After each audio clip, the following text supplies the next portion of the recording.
but I have my camping axe, right? So I grab it, I put it next to my head, and I lay there. I just lay there, and I'm quiet, not really breathing. I'm listening. And the closer they got, the more terrified I became. Like I felt fear before, and this was nothing like the fear I felt before. This was unbearable.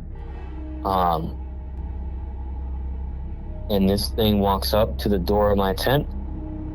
I'm about ready to defend myself, even if I'm gonna disappear, right? I'm about ready to defend myself. I have this axe in my hand.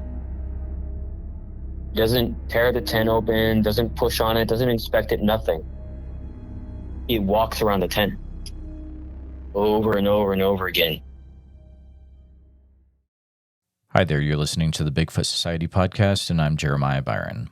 Every week I talk to individuals who have experienced Sasquatch in some way or another, so you won't want to miss an episode. Make sure you're subscribed on the platform that you're listening to, and share this episode with a friend. It does not cost a thing, and it helps the show continue to grow. Great news, I did get back from my Bigfoot expedition with Tate Hieronymus and friends without an issue. You'll hear more about that much later. But I want to do a special thank you to some more people that helped support that expedition. Special thank you to Scott D for buying 2 coffees. He says, have fun going squatching. Appreciate that, buddy. And also a special thank you to someone for buying 5 coffees. Good luck, and I hope you come back with some great stories. I will. I mean, I did. You're just not going to hear them yet because my buddy Tate is going to come out with another Iowa episode, so I'm going to wait until then. Make sure you're subscribed to Tate's channel. It's in the show notes. If you'd like to hear Bigfoot Society episodes early and ad-free, you can do so by becoming a Patreon supporter or a YouTube channel member. Links to those are in the show notes. And Bigfoot Society, I've taken far too much of your time so far, so let's get on with the show. All right, Bigfoot Society, I've got the privilege of talking to a gentleman that reached out to me via email. His name is John. And how's it going tonight, John? I'm doing well. I'm just at home, chilling out. Experience because it had a significant impact on me, and it's been weighing on me. And so I reached out, and here we are. So chit-chatting with you. Absolutely. John, we have to be a little bit careful about some certain things about yourself, but what are some things maybe that you can share with the listener to give context about the area that we're dealing with, etc.? So I was born and raised in the city, but a lot of my life has also been spent out in the woods. Mainly out in California. In California, I've been up and down the state, and a lot of my experiences have been throughout the state. And so there's not really one specific spot where they keep happening, or I can only think of a couple different areas I've been where multiple encounters have happened to me. But in terms of specific mountain ranges or national parks, I've had 2 encounters in Klamath National Park up by the Oregon border. And I've had, I believe, 1 encounter and 2 other strange occurrences, if you will, as far down as the bottom tip of the San Gabriels. And so it's all up and down California. I've had these encounters or strange happenings. 15 in total, 16 actually. About 6 of which have been face-to-face with something, and the rest have been, whistles, wood knocks. You're out camping and you hear something walk up to your tent, curious. Things like that.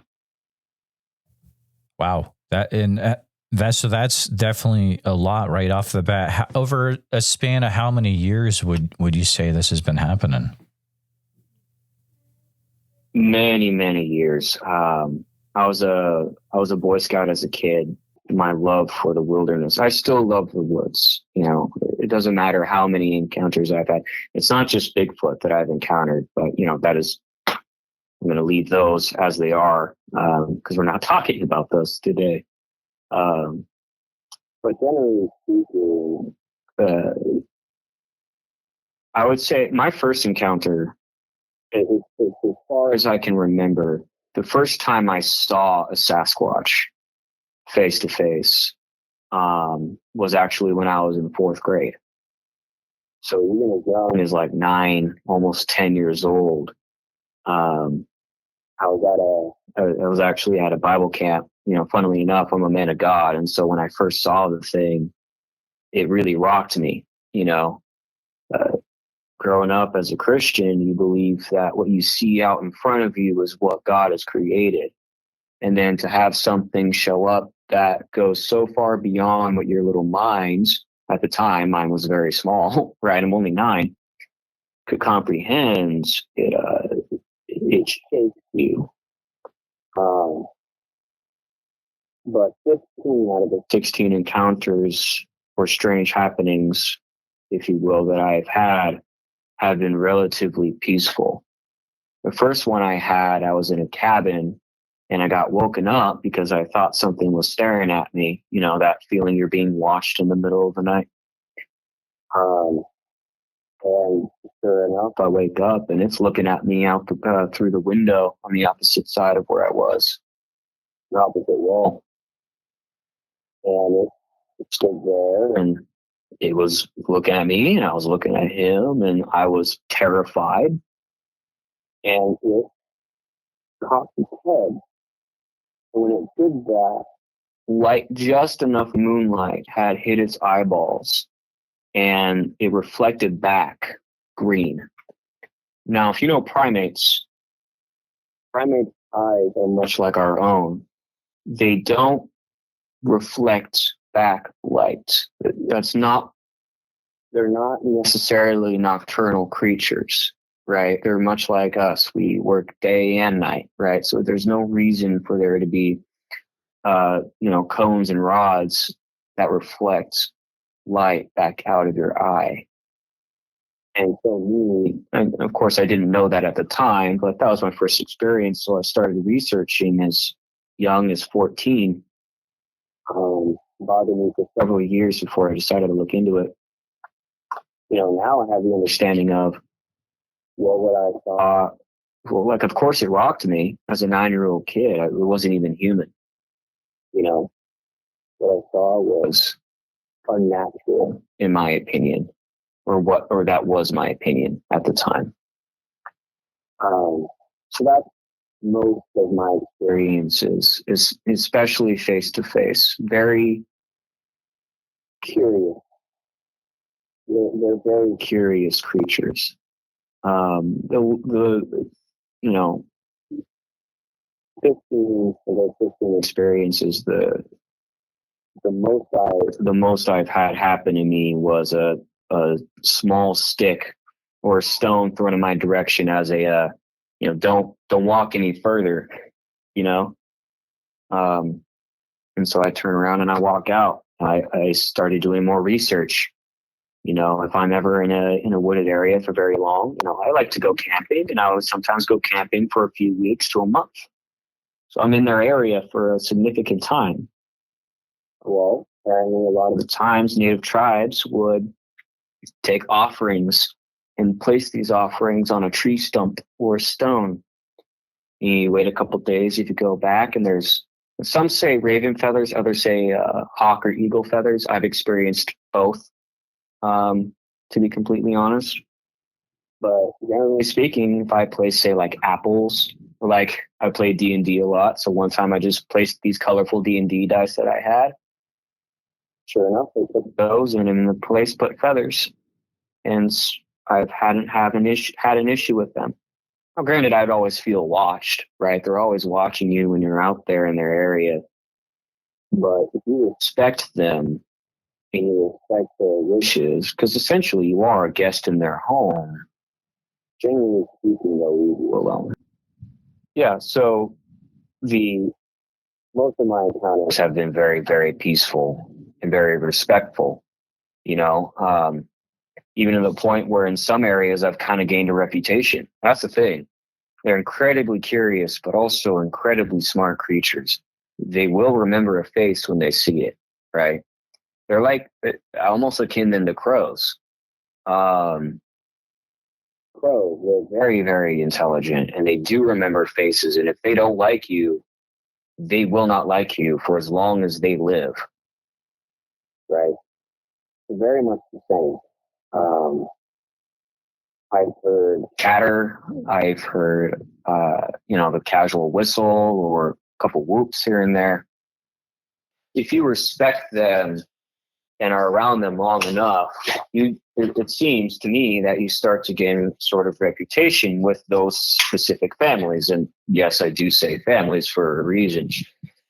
And so in some areas, I've actually had them protect me, believe it or not. This has only happened significantly at least once. I was night hiking up all the way, and this one isn't one of the ones in Klamath. I was night hiking all the way up in Klamath, and just doing my thing, and I start to come up on what smells like cat smell, you know? Different animals have different smells, right? You got a bear smell, it smells all musky and stuff. Well, cat smell, like mountain lions and stuff, it's interesting. They mainly smell like human sweat. Like that's the most I can compare it to. It's like very subtle hints of body odor, dirt, and meat. And so I was smelling that. I'm like, okay, I have a cat either on my tail or it's around and it just happens to be in front of me. Maybe it hasn't noticed it yet. Well, sure enough, I'm walking down this trail. I'm about to turn around because I'm getting to the end of the trail. And this cat comes walking out of the tree line to my right, and it starts walking directly toward me. And it goes to crouch. You know, that strange crouch walk they do. And I'm like, okay, well, I mean, if this is it, this is it. You know, that's kind of been my mentality out in the woods, right? They're beautiful, but sometimes they're unforgiving, you know?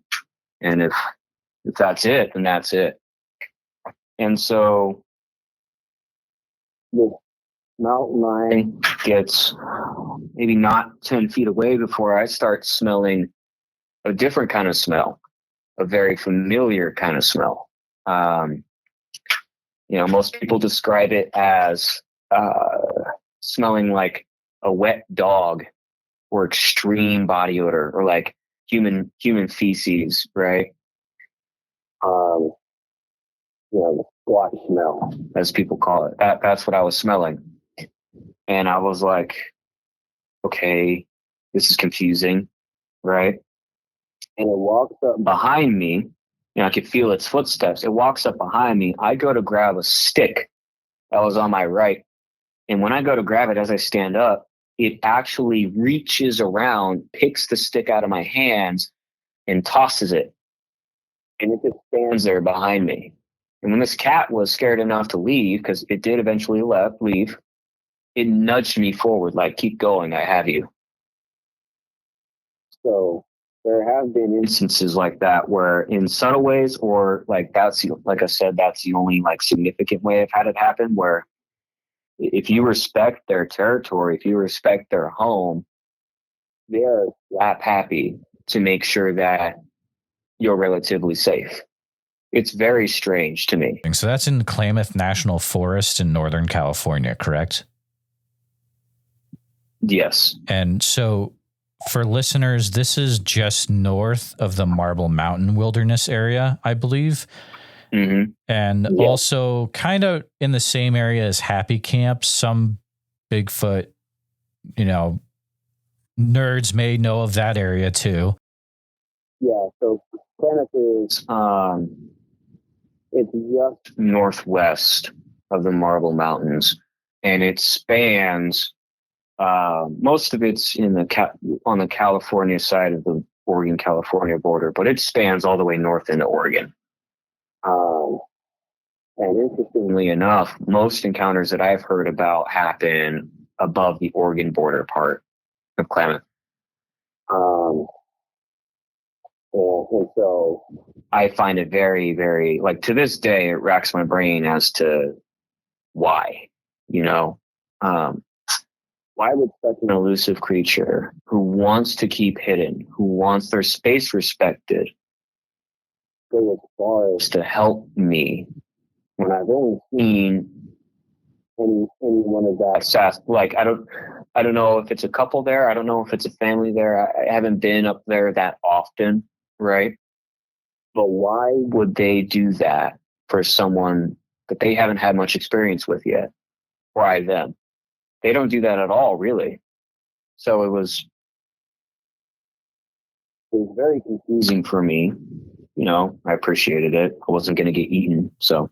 Yeah, that's a plus for sure. So it was behind you, took the stick out of your hands. Yeah, no. And the funny thing is, it was a good 2 or 2.5 feet behind me. It wasn't directly behind me, and it was still tall enough and long enough to completely reach around me and grab the stick out of my hand. This thing was big. Did at any point you actually see the creature, then it being behind you? No. If I know one thing about them, even at that point, they don't like their face to be seen. So, given that it just helped me out, I wasn't going to be the first one to turn around. I did see a hand though, and most of my encounters at that point, I did not see their hands. When you see something like that, what do? You lock onto its eyes, right? That's your natural instinct. I haven't seen their hands yet. And the thing that caught me so off guard about the hands specifically, and it wasn't like a full moon, but it was still a full enough moon to where I could see really well, right? Its hands, they're described as being like just a larger version of ours. Its hand only had 4 fingers. I didn't see a stub of a fifth, any of that. Its hand only had 4 fingers, and it had these long, really long claws on it. I'm not talking fingernails. I'm talking claws, right? Like there's a point where your fingernails become claws if they're long enough, right? And they look sharp. We wonder why it's so easy for Sasquatch to strip bark off of trees. That's why they looked wicked sharp. Yeah, it only had the 4 fingers. Think of it like it looked like its middle finger would have been missing. It had its thumb, its index finger, its ring finger, and its pinky finger. But it looked like that was completely natural for it. Like it was born that way, right? So, like I said, no stump. Well, you look at pictures of different subspecies of Squatch, their footprints. Well, what do you see? Some of them have 3 toes. Some of them 5 or 4. I've seen one where it was 2 toes. So I do believe there's some genetic diversity with them. There's a lot of different tales or, like Native American legends in Alaska and in the Pacific Northwest where there's supposedly tribes of like 4-toed Sasquatch that are usually, you don't want to mess with them. They can be pretty rough. Right. No, exactly. Which then begged even further the question, why would it help me? Right? Because after it nudged me forward, I just kept walking. And it was paralleling me. It went up the ridge where the mountain lion had come from, and it was paralleling me, making sure that I was either going to a specific destination or going to turn around. I was going to turn around on the trail because my camp was about a mile behind me at that point. And when I went to turn the head of the trail, I put my head down, turned around, and then kept walking back toward my camp. And it paralleled me the whole way. And so I started wondering. I researched this. Those same Native American legends that say, "Hey, these guys they're not fun to mess around with." They also say that these four-toed Sasquatch tribes, if they see it fit, they need to be there. They will help you get back to camp. I did some research, and yes, it is true that the natives say that these four-toed Sasquatches are not to be messed with, right? They're pretty rough. It also says that if they see it fit for you to be there, and there's a couple of conditions to this apparently, they will routinely help you back to where your supposed quote home is, if the time arises, if the need arises. I was like, okay, what are these couple of conditions? Because obviously I was about to get my face eaten by a mountain lion, and it had helped me to some degree, right? Whether that was its intention or not. And these couple of conditions is, one, if you have given them food or some sort of offering in the past. Two,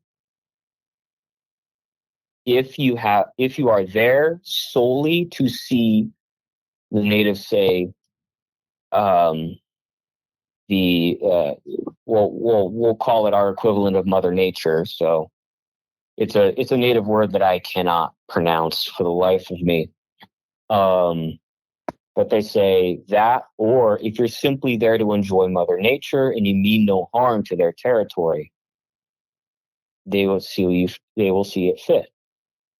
Well, I don't know if these things thought that I had no intention of harming their territory, but what I do know is after my first encounter in Klamath, because there is a hunting reserve there that I went to the first time around, and I had an encounter. Well, I took that same deer that I was hunting, and I found the flattest rock around that I could find, and I put that deer there. I just left it. I just left the whole thing. I wasn't about to screw with that, you know?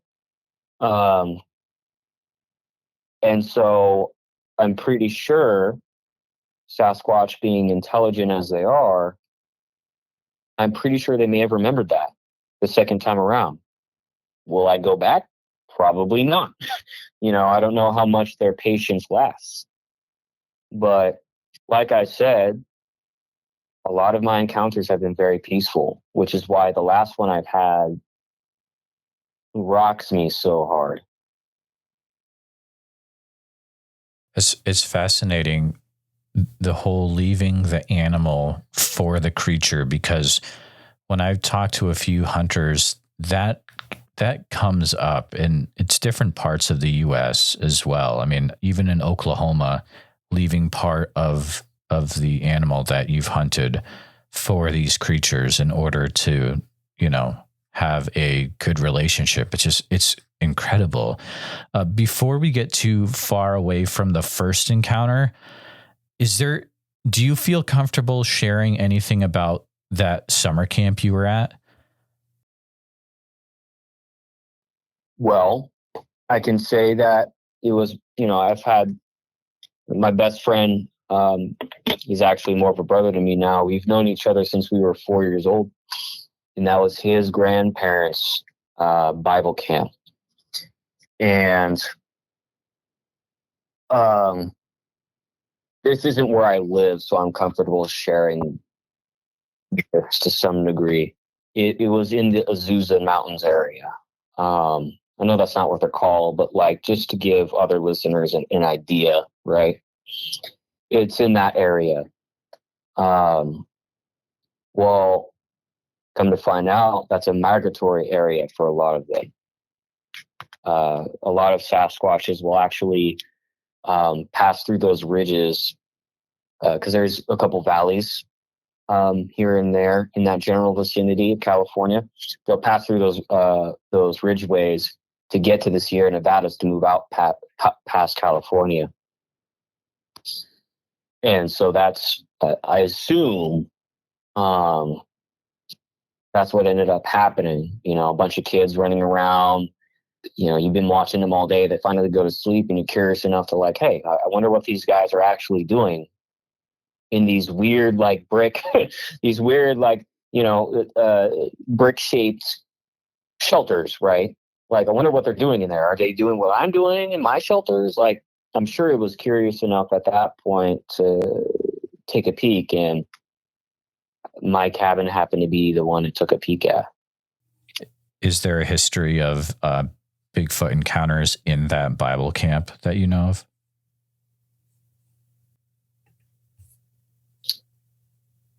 I don't know of any about Bigfoot specifically. Sure. But talking to my best friend's grandparents, I asked for some strange stories around the place, and they give a couple. You know, we Christians believe that where God works, the enemy tries to work harder. You know, the enemy being Satan. So there's a lot of spiritual warfare there. I get it. Yeah. So they shared a couple of those stories. But when I asked specifically about, I said, I believe the words I used, what about certain animals? They got very hush hush.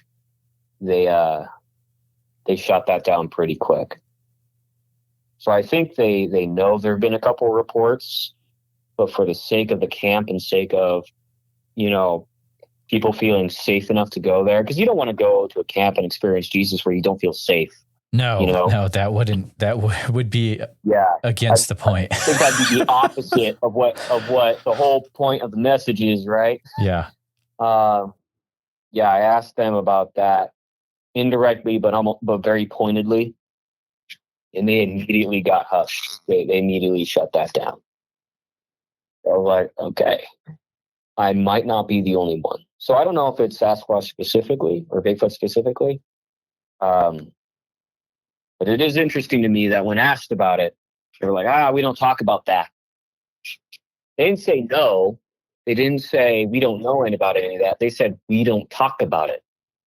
I was like, oh, I see.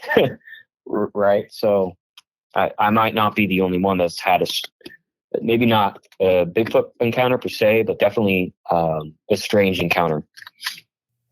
Interesting. Yet another mystery. Well, we'll leave that where it is, but John, feel free to continue.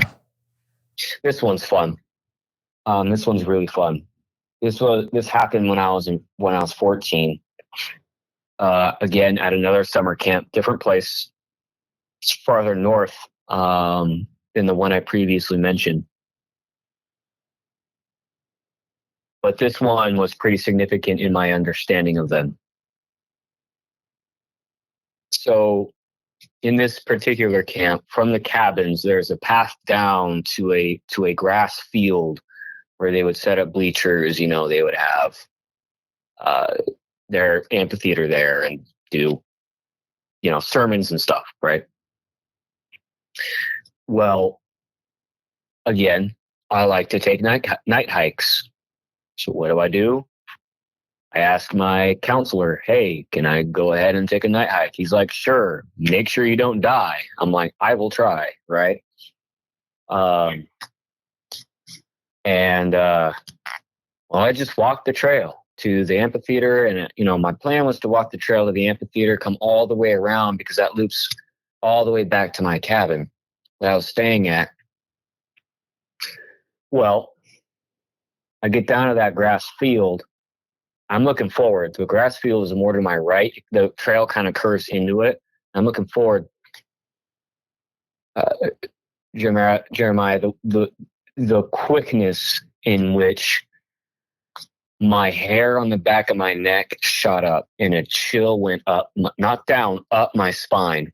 toward like the crown of my head. My knees locked. Like I stood there. Like it was like my body was told to stay still, and it did. You know, um, maybe been subconscious or something. I don't know. It was a full moon that night. It was completely full moon, and I see pretty darn well at night anyway.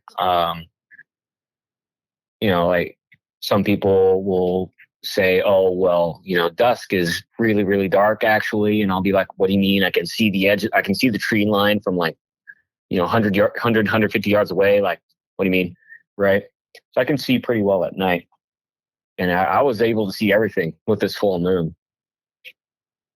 Well, I felt like whatever caused such a visceral reaction in my body was off in the grass field. I turned to look. I see its silhouette because the position of the moon was behind it. I see this Bigfoot. I see its silhouette, and it's just standing there. I guess it's just curious, like, or maybe I just happened upon it, right? And it's just kind of like, oh, well, hello there, right? Man, anyone who goes out, like, if I could say one thing that is the most significant piece about my encounters here in my time talking with you, Jeremiah, it's anyone that goes hunting for Sasquatch, don't go with the goal of seeing one, please. Because those people are not ready for the size of these things. They simply are not ready for how big they can actually get. This thing had to be at least 1,500 pounds, easy. Its shoulders were wider than, like, a good portion wider than the door frame of my house. And that's considered a wide door frame. Like, I mean, I'm talking, I could see the silhouette, but, because it's a full moon, I could see like the fur kind of coming off of the piece of the silhouette that I could see, right? And when it breathed, every muscle that supported its breathing would ripple under its fur, every single one. And it was huge. The bleachers weren't set up at that point, right? It was too early in the week. But I could kind of in that moment visualize because my brain's analyzing this, right? It's moving down the logic train of like, oh my God, how much danger am I actually in right now? Those bleachers are 14 feet tall. And I know this because there are marked lines, like ribbons, around the trees of where they set the bleachers, so it's center on the field, and the height of the ribbons is where the top of the bleachers would, not like the steps. I'm talking about like the 2 or 3 rungs above the steps, right? This thing's head passed those ribbons by at least 1.5 feet. It was the biggest animal I have ever seen on the planet. I can't even begin to describe to you, like, there's no way really to describe. I'm a 5'7", 140-pound guy. I'm not big, and this thing made me feel like an ant on the floor, right? Like, that's how big these things get. I can say that confidently because I know other people, not personally, but like through different stories on, the internet and through different reports. There are other people that are like, no, like I've seen them and they get ridiculously big from time to time. There are other reports of, 13, 14 foot tall creatures like that. I just happen to be one of them that saw something that big. it like thinking about it even right now and like visualizing it in my head, it still gives me chills. It still like makes me speechless. There's just the sheer size of it. You know, if you put Mike Tyson in a ring with this thing, like it would crumple him up like a piece of paper, chew him up, spit him out, like with so much ease. It's terrifying how just the sheer power that these things hold. Would you be able to share a rough area of what region of California this other camp was in, just for context? The San Bernardino Mountains. Okay. Gotcha. Wow. Yeah, no, that was a pretty big milestone for me because so far I've only had 2 face-to-face encounters, and they were like most reports, 7 to 10 feet tall, 800 to 1,000 pounds, muscly, meaty, right? Standoffish, but not really like threatening. This one didn't even have to threaten me. And I was immediately like, I'm going to die tonight. Like that was my first thought. Like I'm legitimately, if I move a muscle, I'm going to die tonight. Well, I didn't have to move a muscle. I didn't have to do anything. I just sat there looking at it.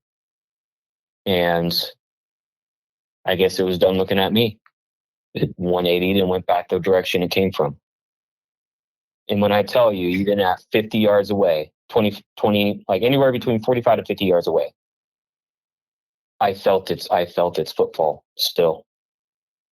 I still felt its footfall. I felt it all the way till it hit the tree line. That's how careless it was, because it knew that anything that it came across would not be running if it came up to it. It did not need to be stealthy or silent. There is nothing anything could do to outrun, out strong arm. Like it's like it carried the confidence of like a really big grizzly bear, right? Have you ever seen videos of those on the internet? These massive Kodiak bears. Bears are known to be stealthy for their size. These Kodiak bears, man, they don't care. They'll walk right up to a deer, pick it up in its mouth, and move along because it knows, right? It is the apex of its area. That thing knew it was the apex of its area and carried that confidence. Like it was. It still unnerves me. But again, right? A simple, peaceful interaction, a transaction almost, a thing of understanding. The understanding being, I'm terrified of you and I respect you for that. And I understand that you respect me. I'm going to go now. Like, if you respect them, like that's the golden rule I live by out in the woods. If they are in the area, if you respect them, they will respect you in respecting them, and you will have brokered a tenuous peace. Tenuous, but still peace. So these early stories, you had a peaceful situation with these creatures, but it sounds like that was not always the case. No. That's where my most recent encounter kind of comes in.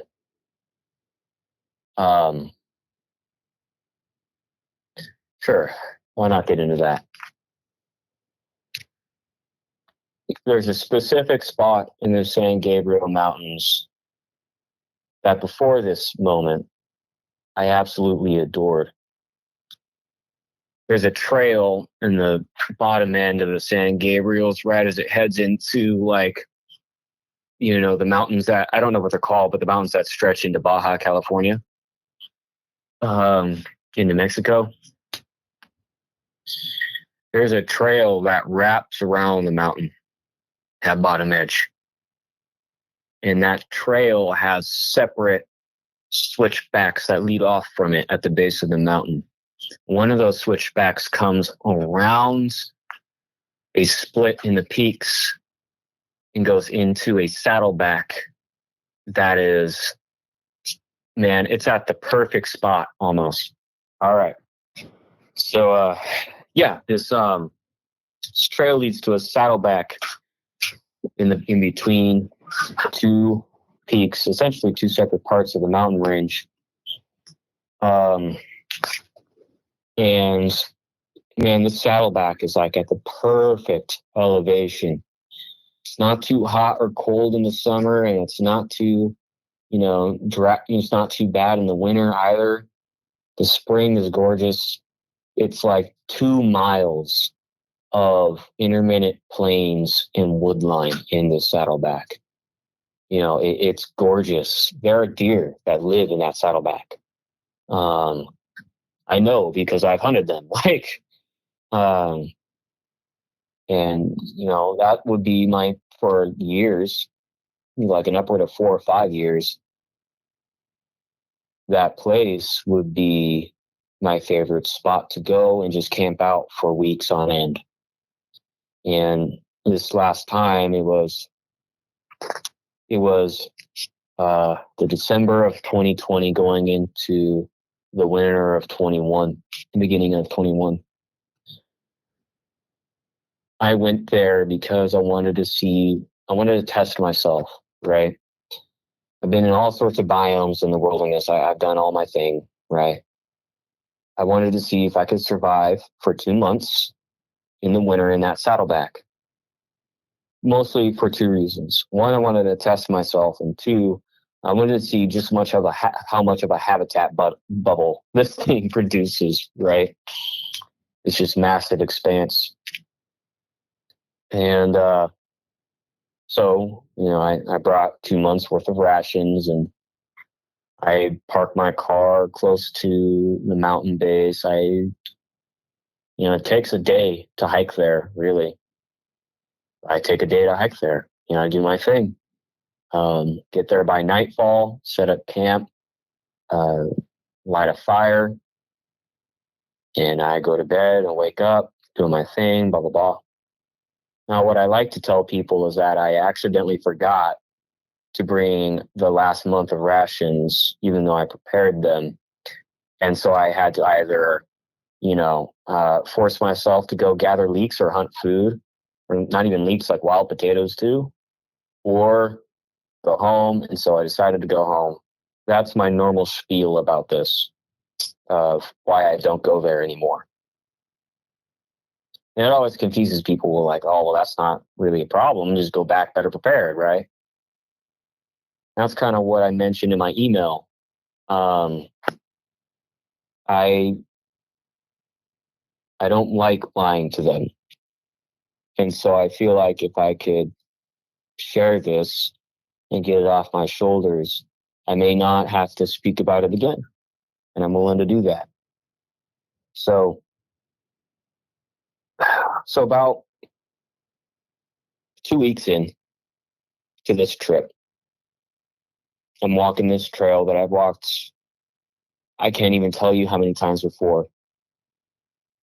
Being in the woods as much as I have, or anyone who has, you begin to get a sense, like almost like a sixth sense, in those areas, or just in general, like it bleeds in your normal life, of just situational awareness, right? Like this deep awareness of what's happening around you in the woods. And I've had instances where like red flags have been raised in the back of my mind before, right? Like I've had bear encounters, right? Like your body's telling you, hey, yoo-hoo, there's something there that should not be, right? I was walking this trail and they weren't just red flags popping in my head. It's like someone took the Liberty Bell, put it over my head, and started ringing it. It was loud and jarring, like, those thoughts that like nag at the back of your head. This one was like punching me in the back of my head. That's how bad it was. That's how like wrong everything felt. And so I'm walking this trail and I'm like, there's something wrong. These aren't the woods that I knew, right? Something different is here. Something new is here. And so I stop and I take my time to listen, to really like observe and to get a sense of my surroundings. Winter is quiet in general. How much is true? But you'll still hear things. You'll still hear snowfall, coming down from tree branches. You'll still hear the occasional rabbit if it's passing by, right? There was nothing. There was absolutely nothing. I witnessed snow fall off a branch and I heard nothing. The air was so incredibly still. It was like I had to walk forward to breathe it in. It was so thick and still. And that's when I started getting the chills all over my body. And they started at the left side of my body and moved right. And I was like, okay, I'm being watched. And I'm not just being watched as a precaution. I'm actively being stalked. I'm actively being hunted. Whatever is new here is either making sure that I leave permanently or it wants to kill me. It's that simple. So I triangulate where I'm at, pick that direction, and beeline it as a crow flies back to camp. I get to camp. Next couple weeks are pretty chill. I'm just doing my thing. I go out, gather whatever, dead wood I can find, right? Anything that's dry enough to make to keep a fire going, right? Because in winter, you don't want to keep trying to restart fires. You want to keep the same one going.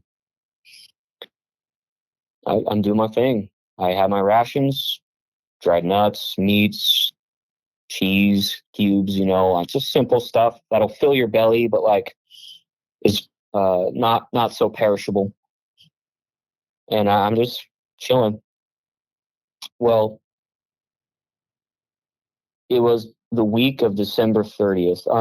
In that time, December the 30th and the 31st split the week in half between the end of December and the beginning of January.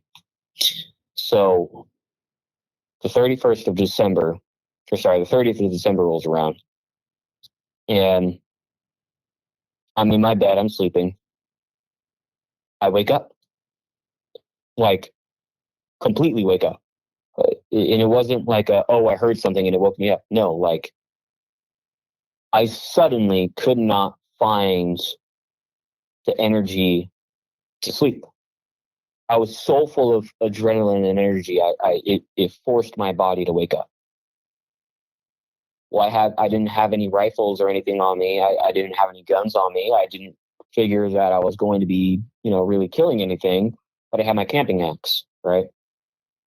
So I grab it, I put it next to my head, and I lay there. I just lay there and I'm quiet, not really breathing. I'm listening. And in the snow, I start hearing footsteps.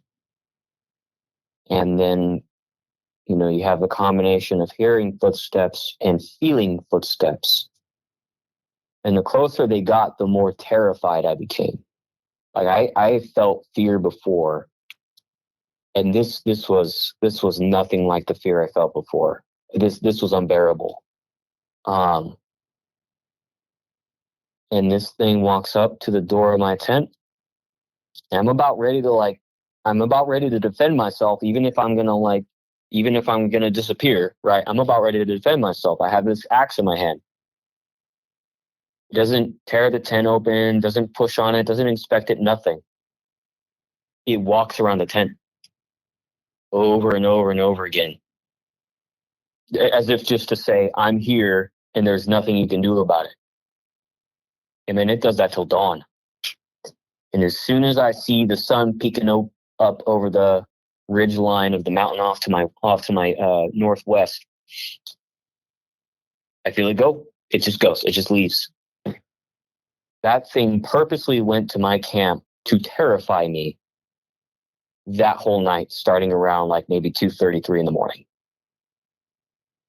I'm like, okay, new situation, nothing I can't handle. That was sketch, whatever, right? So I get out, my fire's still going, thankfully. I was hoping it wouldn't have messed with it, but it's still going. So I grab more wood. I keep the fire replenished. I eat my breakfast. And I didn't, at that point, I really wasn't enthused to do anything that day. I wasn't going out experiencing nature. I wasn't looking at the wildlife that's still around at that point. Because remember, this is only the middle of winter, right? There's still things up and about, and things that are hibernating have already hibernated, right? So you'll see your couple deer, you'll see your couple hares. There's few of them, but they're out and about. I just didn't have the will or the drive to experience any of that anymore. Like that first close-up encounter with, from what I know, this brand new Sasquatch to the area soured that for me. But I wanted to stay for 2 months. And so, at that point in time, still young and dumb minds, I was like, screw it. I'm going to stay for 2 months, dang it. And I meant it, I'm not going to go through all this preparation and not make it work. Well, that lasted out to the end of the week. Because every night they're on until I actually saw this thing. It came up to my camp, circled all night. And this time, those times, it didn't wait until I was asleep. It started at dusk. I would go to bed near dusk, because that's how I like my sleep schedule out in the woods anyway. And it moved in at dusk, circle my tent all night long. Finally, I wake. I'm up in the morning. Obviously, it would bother me. It bothered me all night. Finally, the next night, I sleep.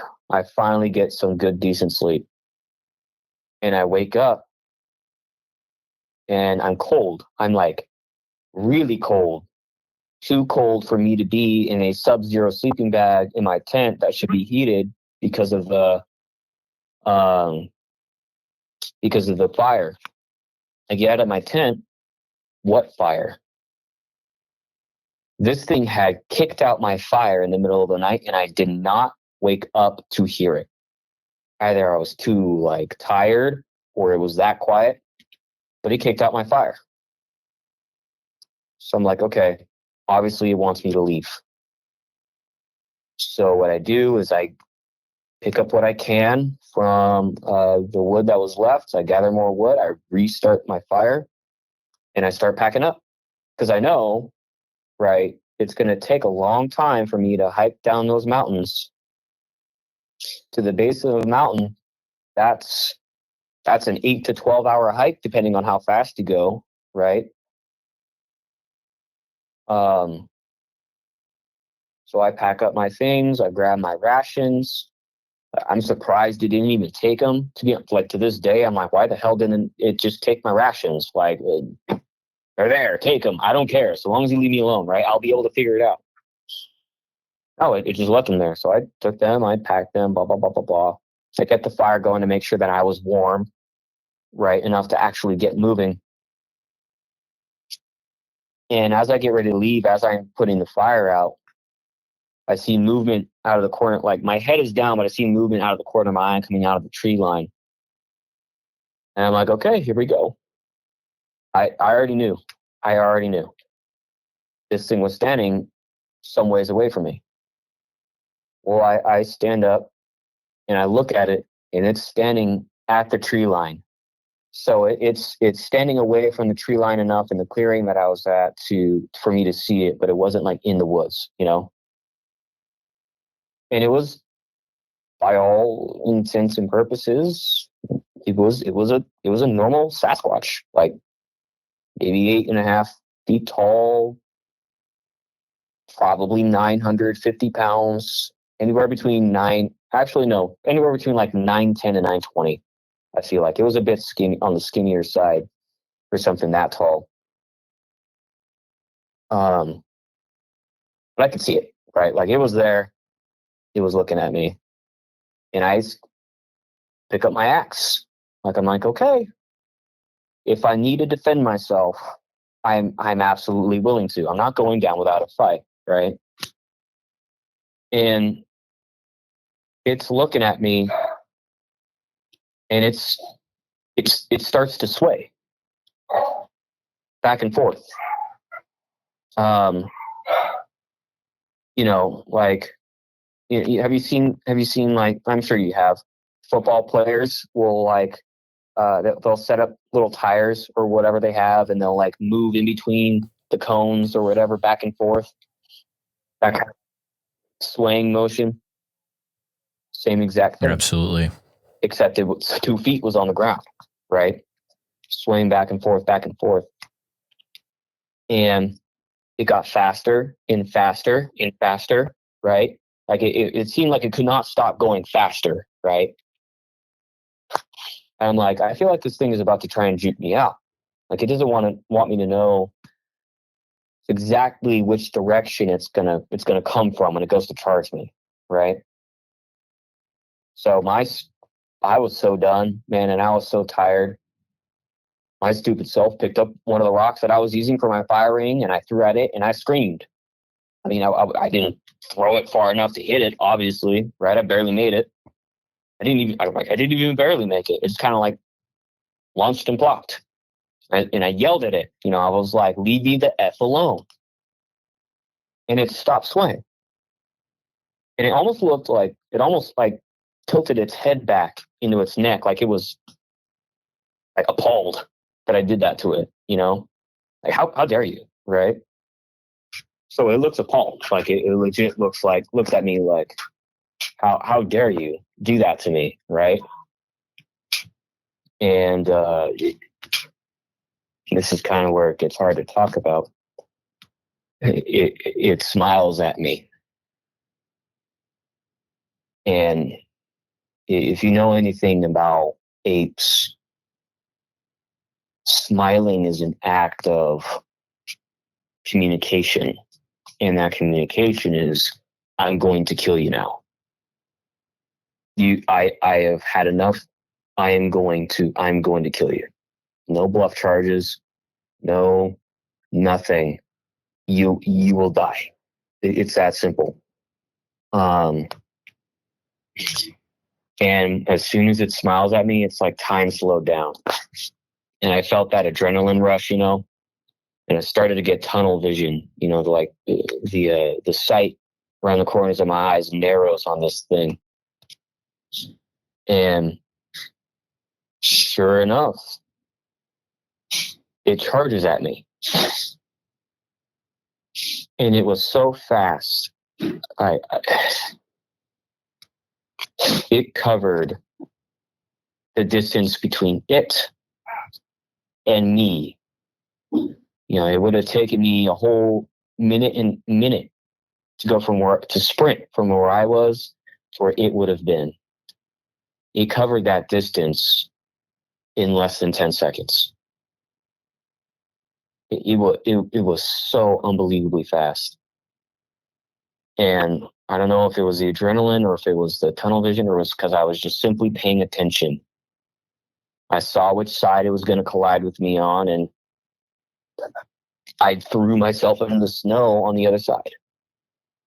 It barely missed me. It barely missed me.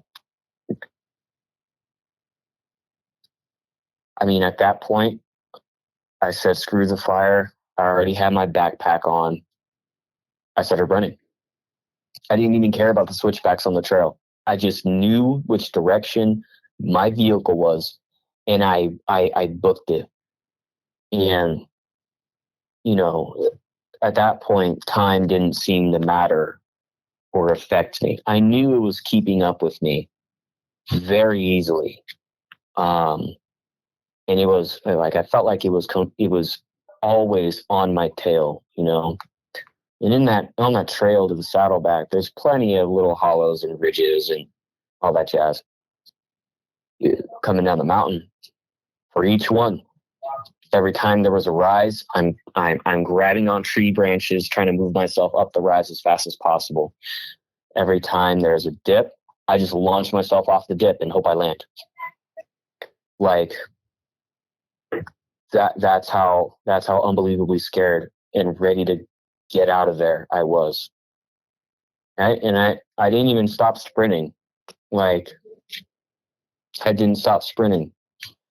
I couldn't stop sprinting. Like, even if I wanted to, there was no way I would force my body to stop. Like, it was strange. I'm obviously in my body, but it was like an out of body experience in the sense of I had no control. I kept moving.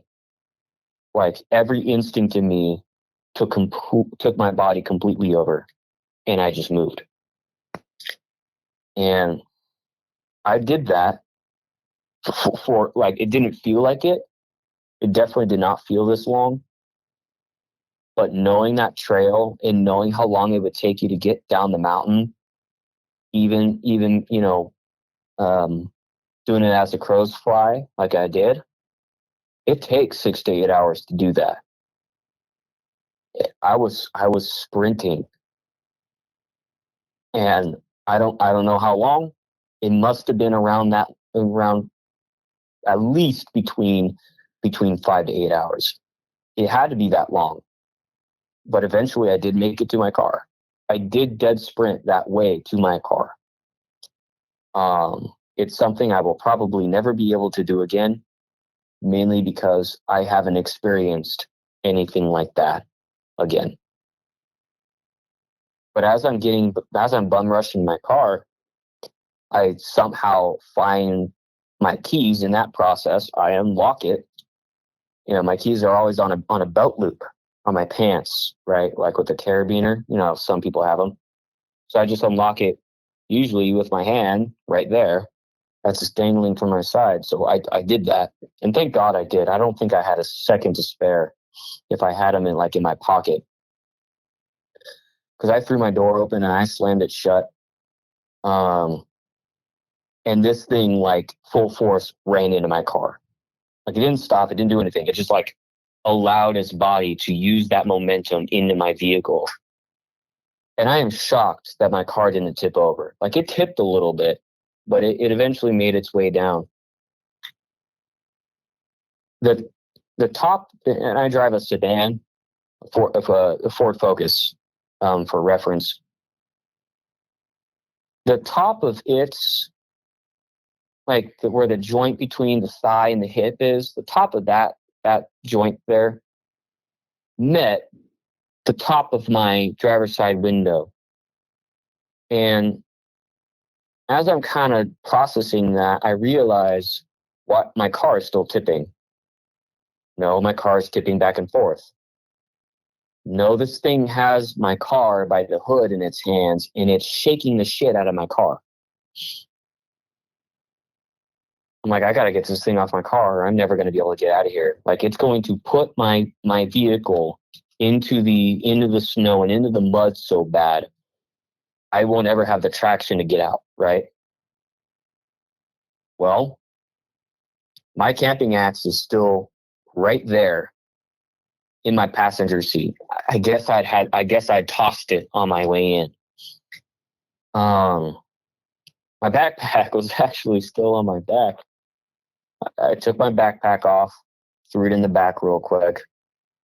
I took my axe, rolled down the window, aimed right at that spot where its hip meets its thigh. And, I kind of half chopped at it, half threw it.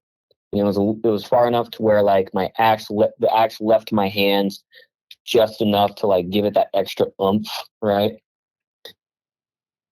And it it landed it where I wanted to land. I mean, it was the creature was right there, but I guess I had thrown it hard enough to where like I buried that thing deep in his thigh, like in that joint. I buried it deep. Um, it lets out a yelp. I start rolling up my window because it's starting to back up, and I realize as I'm rolling my window up, I didn't just bury it deep. I buried the whole axe head into that portion of its leg. Um, and it decided, I guess, it didn't want to mess with me anymore. I was already on my way out, and I heard it, and it turns around and it starts to kind of like hop limp away. But when it yelled out when I did that, I didn't ever hear a sound of pain like that before. Um, it was a mixture of anger, obviously, again, pain, um, just pure frustration, you know. And it was loud, it was powerful, and it rattled the windows in my car, and I felt it all through my chest. Like that thing has so much power. And I know it looked pissed off at me when I saw it in the clearing. I honestly, to this day, think that if it wanted me dead, it would have killed me in that clearing. I think the only reason I survived that whole thing and was able to get to my car, it limped away with my axe in its thigh. I just left it. I just left it in it. I didn't care. I just wanted out. Um, I think the only reason I survived is at all past like the first initial charge, and even coming down the mountain as fast as I was, as fast as it was going, was because it was trying to scare me enough to leave, and I simply wasn't leaving. I think it had enough and just wanted me out. Because if it wanted to, it would have absolutely killed me. 100%, it would have absolutely ripped me to shreds, and then I'd be another missing 411. Like I would have gone in the mountains and never come back. Um, and I drove home. I had my snow chains and stuff on my car, so I was fine driving out of there, and I drove home. And I haven't been back since. I've been out in the woods since. I'm not going to let that deter my love for the woods. I haven't been back to the San Gabriels since that time. I can no longer go back to my favorite spot up there and enjoy it. Even if it wasn't there, I think I would always have, a looming sense of needing to look over my shoulder. It completely and entirely ruined that for me. And, like I said, I have had mostly peaceful encounters before this. That was the most violent. I believe fully that this world is as, sick with evil and violence as it is, full of, good things and blessings and all that. The face it made when it went to smile at me, like this thing had all of the violence in the world at its disposal. That was the most violent thing I've ever seen an animal do to me or anyone. Um, and it could have done that to anybody. It just happened to be me. Uh, I had never seen any animal be that, not even like that violent too, like that territorial, that willing to cause such like psychological and emotional damage. For weeks, it again and again, like I said, it circled my camp just to scare me, just to let me know that I'm there and there's nothing I could do about it. And when it finally came to pass that I would see it and it revealed itself to me, it still had all the power in the world. I still could do nothing about it. My life was in that thing's hands. And for whatever reason, it just decided maybe I'm not worth it. So just get me out of here. And that's exactly what it did.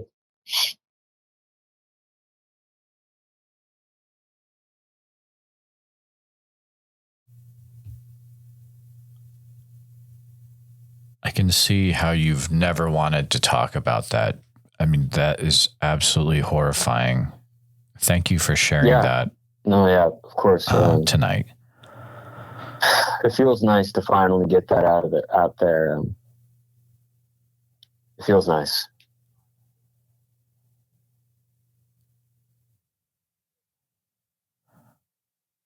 Is that something where it that scene plays over in? Has it taken a while to get past that, where it took a play year over for in me to your stop having mind, or nightmares. is it you just kind of? You know, I still think about it from time to time. Yeah. The worst part is I have such severe ADHD. There's almost a sickening curiosity in me to look up exactly why that happened, what I did wrong, what I could have done better. But the more and more I think about it, the only thing I really did wrong was show up to a place I've been to so many times before. It happened to either make its home there or happen to be passing through. The only thing I did wrong was show up. I showed up to my favorite place.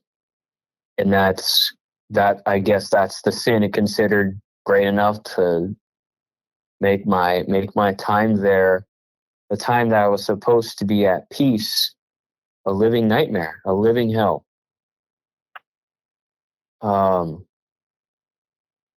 I think the second mistake I made was not listening to every part of my body telling me to just leave that first time around. The first time I went out to actually look for wood and look for resources. That was my second mistake. I should have listened to my gut. I should have listened to the senses of my surroundings. And I didn't. But, it really breaks my heart that the only thing I actually did wrong was go to my spot that I go for peace in life, to just get out and decompress from life. That's all I did. I just showed up, and that was my mistake. And now I can't go back for fear of that thing still being there. I don't know how Sasquatches migrate past, actually like documented migration trails that they seem to have, right?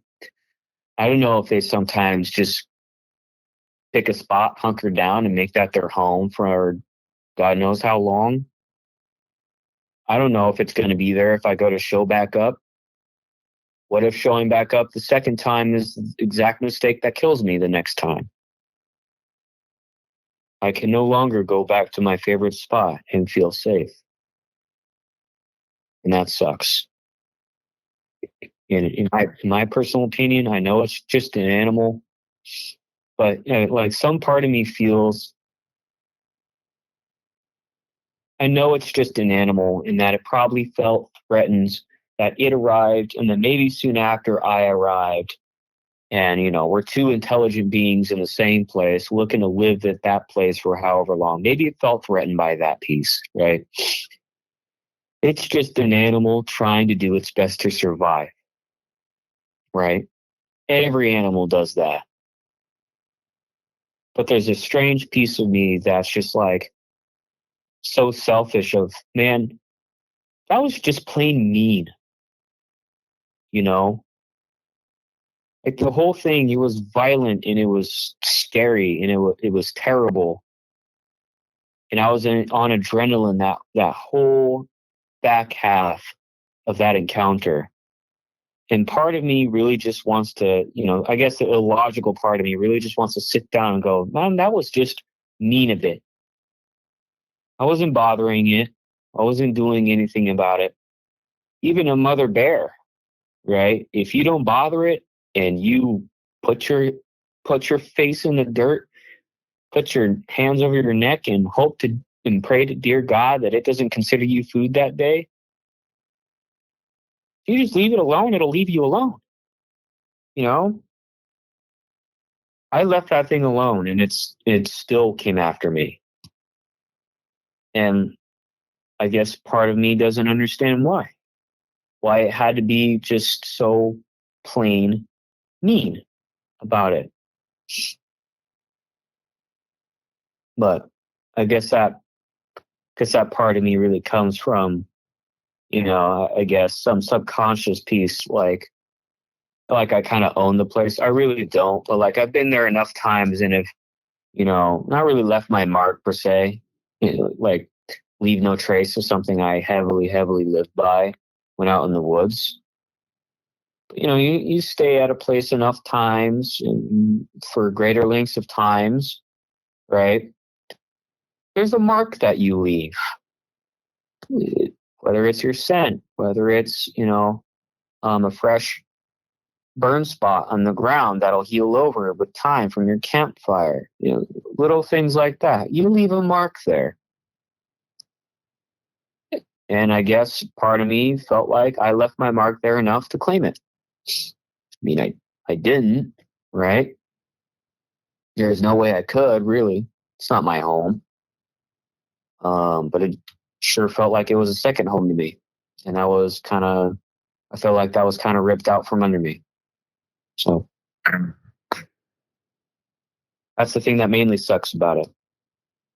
Knowing that I was completely powerless that whole time in a place where I was supposed to feel safe. John, I'm glad you finally were able to reach out, get this off your chest. Hopefully, it sounds like you're coming to grips with everything that happened and you can still enjoy nature, just not in this one area. And I hope life continues to start to get better for you, dude. Yeah, I appreciate that. I've tried, not in that specific area. I've tried to go back to the San Gabriels. Like I figure, why let one spot in a whole mountain range ruin it for me, right? Ruin the whole mountain range. And I've been able to kind of enjoy my time in the mountain range. I still look over my shoulder. I'm far more cautious now in the woods than I was before. I'm a lot more respectful, even more than I was before this event, of anywhere I go. But generally speaking, whether it's Klamath, whether it's, San Bernardino Mountains, whether it's, somewhere in the Sequoias or even up further north in Oregon, like I've been to a couple places up there. It doesn't matter, right? I've been to a few of those spots after this event. And I've had a nice time. I felt at peace. I felt safe. I've already had established relationships with a lot of the different little creepy critters around those areas, So that it didn't ruin those areas for me. And I feel like I appreciate that, that I can feel safe in those. But, it's kind of hard to come to grips with your spot, that one spot you were hoping to bring your kids to, right? Like, it's hard to come to grips with the fact that you can't go back for fear of, well, in all fairness, to never have the chance to have kids or never have the chance to have that career job, right? Like, something as dangerous as that kind of animal, you can make peace with them all you want, but if they decide that you're no longer worth staying there, it's not that hard for them to make that possible, and it really wanted to make that possible. Absolutely, man. What a wild story. And John, if anything else happens, definitely feel like you can reach out at any other time. Hopefully from here on out, things are nice and easy for you, but if anything else does happen, you can always reach out, dude. Yeah, of course. I've been wanting to share a lot of my stories for a long time. Just didn't feel like a lot of them were paramount enough to share, at least to a bigger audience, But yeah, I will definitely contact you if either, there's one that I think about, but long enough for me to be like, yeah, that's interesting. Or, if something new pops up. I'm almost constantly researching these, right? New theories people come up with, matching them with my own experiences. So if I have an experience and that causes me to research a little bit more, I'll definitely let you know, like, hey, these are my thoughts. So I appreciate that. Absolutely. Thanks for chatting tonight, John. Here at Bigfoot Society, our goal is to provide a platform for those that have encountered Bigfoot to share their encounter in a safe and respected environment. But we need to hear your story. If you've experienced something that you just can't explain, please send me an email at bigfootsociety@gmail.com. Then we can start the conversation. And I know a lot of you have not shared your encounter at all. It's been 20 years, and it's time that you get this off your chest, and then you can get some well-deserved rest, because I know you haven't been sleeping. I understand what you're going through, and I appreciate every one of you listening.